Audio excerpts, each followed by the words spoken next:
Olá, boa noite. O UXTV Notícias está no ar. Acompanhe os destaques da edição desta terça-feira. Os 517 anos do Tratado de Tordesilhas. O Tratado de Tordesilhas foi um acordo feito entre as coroas de Portugal e Espanha para dividir as terras que foram encontradas no Novo Mundo. Como aliar o desenvolvimento da construção civil e a preservação ambiental? Veja agora no UXTV Notícias. Dando sequência à série de reportagens sobre o meio ambiente que o UXTV Notícias exibe até sexta-feira, hoje você vai ver o impacto das construções no meio ambiente. Números da SIC de Caxias do Sul mostram que nos primeiros meses de 2011, 205 novos empreendimentos foram erguidos na cidade. O que fazer para aliar desenvolvimento e preservação ambiental? E o que nós podemos fazer em casa mesmo para viver de forma mais sustentável? É o que você vai ver agora.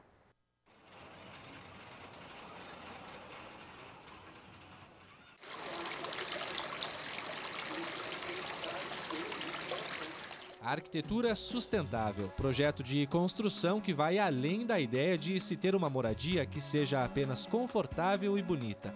Para você entender um pouco melhor o que é este tipo de arquitetura, conheça a Casa de Edson. Há 3 anos e meio, ele projetou um sistema que reaproveita a água da chuva no vaso sanitário. Cada morador gasta mais ou menos em torno de 10 litros por dia de água em descargas, contando que uma vez de manhã, uma vez à noite, né? Então, uma família de 4 pessoas, tu pode colocar que são 1.200 litros de água colocado fora, água tratada, água potável, que vem lá da represa, toda ela encanada, com todo o custo que teve para ser jogada fora de volta. A água da chuva também é aproveitada para molhar as plantas, lavar a calçada e o carro. O sistema foi projetado por ele mesmo. A água fica armazenada em 3 caixas neste depósito. Cada uma delas tem capacidade para 1.000 litros. Para implantar o sistema, o arquiteto gastou aproximadamente R$ 1.800. Eu estou pagando a tarifa básica mensal fazem já 3 anos e meio. O custo e o benefício, vamos supor que eu empatei agora, certo? Com o que eu gastava, que não era muito. Mas, a partir de agora, desse 3º ano, é só economia. Neste prédio, a água da chuva também tem seu valor. Ela fica armazenada e será distribuída por estes canos em caso de incêndio. O projeto arquitetônico vai além. Aqui, os moradores do condomínio podem desfrutar de um espaço que está em sintonia com o meio ambiente. Eles têm esse terraço aqui coberto, que é verde, né? Que fica exclusivo para os moradores. É como se fosse um parque, mas na verdade isso aqui é suspenso. E esse terraço verde ajuda a fazer o isolamento térmico para as lojas comerciais embaixo. Cada um dos 168 apartamentos tem um hidrômetro, o que inibe o uso exagerado de água e facilita na hora de encontrar vazamentos. E Laurindo confirma, a arquitetura sustentável em empreendimentos imobiliários pode ser muito vantajosa. Isso facilita a venda para a construtora, né? É um argumento que a gente usa e é bem aceito. Atitudes que você pode adotar em casa. Chuva vai ter sempre. É só questão de tu armazenar e fazer uma redezinha de distribuição, não misturar com a rede que existe e que é o futuro. Vai chegar o ponto em que tanto o contribuinte quanto o poder público vão ter que trabalhar junto nesse sentido. Pequenos passos que fazem a diferença. Na reportagem de amanhã, vamos discutir a quantidade de lixo que é gerada por nós, moradores da Serra Gaúcha. Você vai ainda conhecer iniciativas que evitam o desperdício de materiais. Então, aos 4 anos que eu estou na Codeca fazendo esse trabalho de educação ambiental, eu notei que as pessoas que separam lixo não sabem o que estão separando. Eu não sabia dessa história, tá? Imagina, uma garrafa PET tem 3 tipos de plástico. Essa é uma coisa bem nova. As pessoas não sabem o que separam, e as que não separam, justamente não separam por não saber a importância disso. E daqui a pouco nós vamos falar sobre lixo no quadro Vida Sustentável. Em seguida, você confere a tendência do tempo. O UXTV Notícias está de volta para falar sobre o Tratado de Tordesilhas. Se você ainda tem dúvidas do que foi este tratado, preste atenção na reportagem. Hoje aqui estamos num dia especial. Eu quero só lembrar a vocês que nesse dia, há exatos 517 anos, era feito um tratado entre Espanha e Portugal que dividia o Novo Mundo entre esses dois países. Qual era o nome desse tratado? Tratado de Tordesilhas. O que foi o Tratado de Tordesilhas?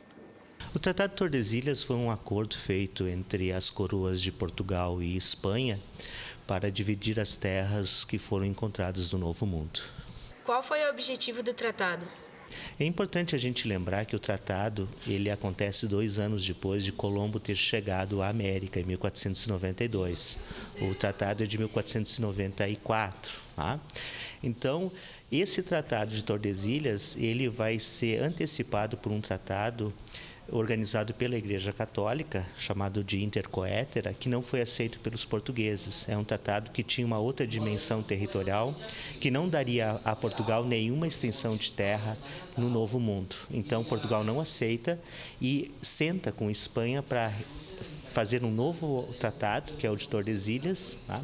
Que vai determinar, então, uma posse de terra que ficava a oeste, lá, das linhas de Cabo Verde, de possessão espanhola, e a leste de possessão portuguesa. Então, com isso, Portugal ficou com uma linha imaginária que vem de Belém, lá no norte do país, até a Laguna. Essa é a terra que passou a ser de possessão lusitana.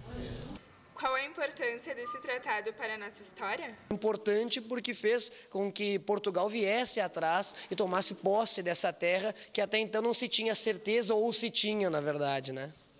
E o Rio Grande do Sul? O Rio Grande do Sul, segundo o Tratado de Tordesilhas, seria possessão espanhola.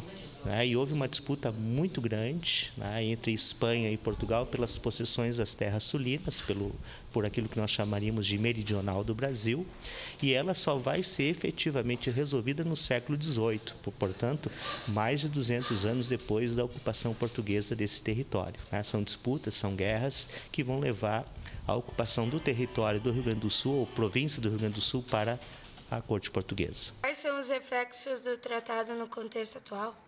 Os reflexos do tratado é a questão, eu acho que é a questão da delimitação geográfica, né, da formação do nosso país, do tamanho, né, do nosso país, que a partir do tratado toda aquela região costeira pertenceu a Portugal. Depois, com a quebra desse tratado, com o Tratado de Madrid, onde a divisão deveria ser uma divisão geográfica, né, então formou essa origem que nós temos hoje o país. Se não tivesse acontecido esse tratado? A história não trabalha com essa hipótese, né, se não tivesse acontecido o tratado.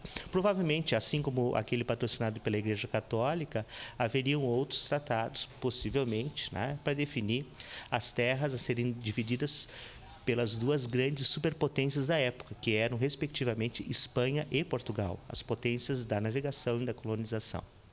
Ah, agora eu já sei o que é o Tratado de Tordesilhas. E você, entendeu? Acho que deu para entender, sim. A massa de ar frio vai deixar o tempo mais aberto nesta quarta-feira, mas parece que pela serra a tendência é outra.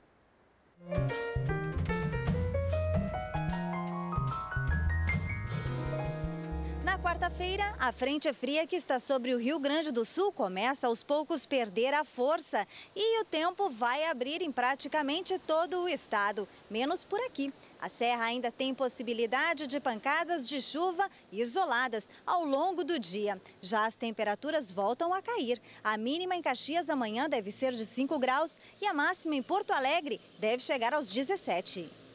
Vem mais frio por aí. Depois do intervalo tem o quadro Vida Sustentável. Nós já voltamos. Até sexta-feira você acompanha aqui no UXTV Notícias o quadro Vida Sustentável, que depois será semanal. Confere aí.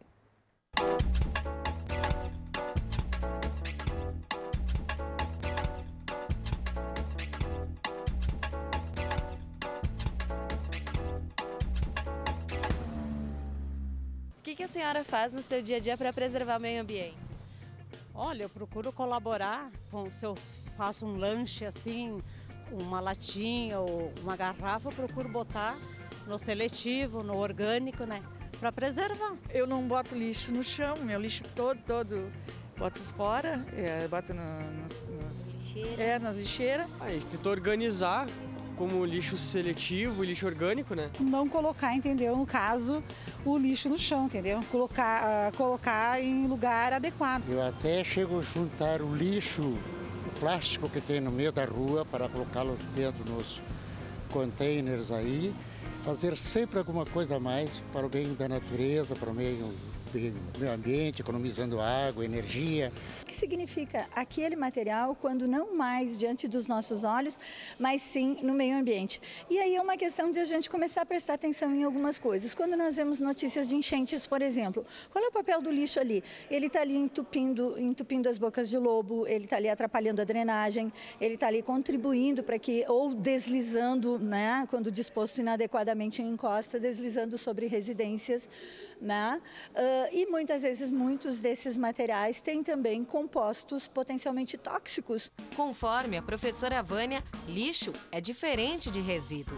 Ela define lixo como aquilo que descartamos, sem selecionar e de modo irracional. Resíduo é o que sobra de determinada atividade e que ganha identidade por grupos como plástico, papel, vidro, orgânico, entre outros. Na verdade, todo resíduo pode passar por algum processo de recuperação, de degradação, de reciclagem. Até mesmo a matéria orgânica ela pode ser compostada, transformada em composto orgânico. E aí não perde essa característica de lixo, e sim de resíduo que pode sofrer algum tipo de processo de recuperação ou de tratamento, perdendo suas características de periculosidade, por exemplo, e adquirindo características de tratabilidade e de reciclabilidade.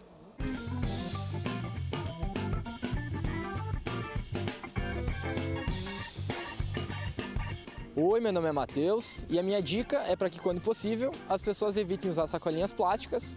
Por exemplo, se tu vai no mercado e tiver poucas mercadorias, dá para levar na mão ou na mochila ou até mesmo levar uma sacolinha de casa. Com essa dica sustentável do Matheus, a gente encerra o UX TV Notícias desta terça-feira. Voltamos amanhã. Uma boa noite para você.